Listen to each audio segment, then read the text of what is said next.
বর্তমান সময়ে বহু কৃষক বাড়তি লাভের আশায় পাট চাষ করে থাকেন। বছরের এই মরশুমে এই চাষ করা বেশ অনেকটাই লাভজনক বলে প্রমাণিত। তবে সঠিক পদ্ধতি এবং বেশ কিছু নিয়ম মেনে এই পাট চাষ করতে হবে, তবেই এই চাষ থেকে অধিক মাত্রায় লাভ পেতে পারবেন কৃষক। পাট চাষের ক্ষেত্রে সবচেয়ে গুরুত্বপূর্ণ বিষয়টি হলো পাটের সঠিক প্রজাতির নির্ণয় করা।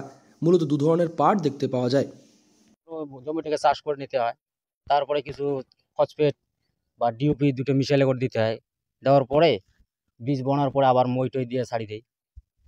মানে এই যে পাট চাষের মধ্যে যেটা দেখা যাচ্ছে প্রচুর পরিমাণে আগাছা হচ্ছে, হ্যাঁ, এই আগাছা নিয়ন্ত্রণের জন্য আপনারা কি করেন? আগাছা নিয়ন্ত্রণের জন্য বর্তমান তো কোনো ওষুধ দিইনি আমরা, একবারে খালি ওই নিরোগেশন করি, ওইটাই বাস, আর কোনো ওষুধ মারিনি। আগাছাতে মানে ওষুধ দিলে কি হয়? ওষুধ দিলে হয়তো ভালো হবে, কিন্তু আমরা তো করি না, খরচা বেশি পড়ে, বেনিফিট কম আসে তাতেই। এই দু ধরনের পাটের মধ্যে একটি হলো তিতো পাট, আরেকটি হলো মিঠা পাট। এই পাটের মধ্যে মিঠা পাট চাষ করা হয় মূলত খাবার উদ্দেশ্যে এবং তিতা পাট চাষ করা হয় বাণিজ্যিক উদ্দেশ্যে। পাট চাষ করতে আনুমানিক বিঘে প্রতি খরচ হয় 15,000 টাকার মতন, তবে লাভ আসে দ্বিগুণেরও বেশি। তাই তো যে কোনো কৃষক নিজেদের লাভের মাত্রা বাড়িয়ে তুলতে চাইলে এই পাট চাষ করতে পারেন এই মরশুমে, ফলে অনেকটাই লাভ পাবেন তারা। আর এমনি সার কি দেন? সার একটু খেলে এখন মনে করো মারবো, ইউরিয়া মারবো, ইউরিয়া। বাস। এই যে মানে মূলত কোন পাটটা চাষ করে বেশি লাভ? মানে এই খাওয়ার যেটা মিঠা পাট আছে ওটা, না যেটা তিতো না পাট? না, তৃতীয় পাটটায় বেনিফিট বেশি আসে একটু, কিরকম? কারণ এটা তো মনে করো খাওয়া পাটটা তো ওখানে হাটে বাজারে বিক্রি হয় মুঠ হিসেবে, আর এটা তো মনকে মন পাট বিক্রি হবে, দামটা বেশি? দামটা বেশি পাওয়া যাবে। কতদিন ধরে এই পাট চাষের সঙ্গে যুক্ত আপনারা? পাটটা আমি ছোট থেকে বাবা যখন বাঁচি ছিল তখন থেকে করি। এই চাষের ক্ষেত্রে জমিতে খুব একটা বেশি জলসেচের প্রয়োজন পড়ে না।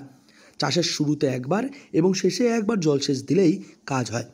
তবে মরশুমে যে বৃষ্টিপাত হয় সেই বৃষ্টিপাতই এর জলসেচের জন্য আদর্শ জলসেচ। তবে এই চাষের ক্ষেত্রে যদি বেশি পরিমাণ কীটনাশক প্রয়োগ করা যায় তবে পাটের ছাল অনেকটাই পাতলা হয়ে যায়। ফলে জমিতে যে পাট চাষ করা হচ্ছে তার মধ্যে বেশি পরিমাণ কীটনাশক দেওয়া একেবারেই উচিত নয়। আর এই যে রৌদ্র হচ্ছে প্রচন্ড পরিমাণে, হুম। এর ফলে কতটা ক্ষতি হতে পারে? না না, বর্তমানকার রোদে কোনো ক্ষতি হবে না, কারণ রস ফস সব আছে না। যদি বৃষ্টি না হয়, যদি হ্যাঁ, রোদ আসে, তখন কি অসুবিধা হবে? তাহলে একটু অসুবিধা হবে, গাছ মারা যাবে, গাছ মারা গাছ যাবে। মারা যাবে। মানে গাছ কি পুড়ে যায়? হ্যাঁ, পুড়ে যায়। মানে ক্ষতিটা বোঝেন কিভাবে? তখন আর ক্ষেত ভরে আসলে দেখা যায় যে গাছের পাতাটা করে শুকিয়ে গেছে, তাহলে ভাবা যায় যে এখন রস নাই। এমনি কতটা জলসেচ দিতে হয় দুইবার দিলেই অনেক মানে হয়ে যায়। সারাদিনে? না না না, শুরু থেকে শেষ পর্যন্ত আর কি, দুবার দিলেই হয়? দুইবার দিলেই হয়ে যায়। বর্তমানে যে সমস্ত কৃষকেরা অধিক লাভের আশায় চাষাবাদ করতে চাইছেন তারা অবশ্যই তিতা পাট চাষের মাধ্যমে লাভের মাত্রা বাড়িয়ে তুলতে পারবেন। কোচবিহার থেকে সার্থক পণ্ডিতের রিপোর্ট, লোকাল 18 বাংলা।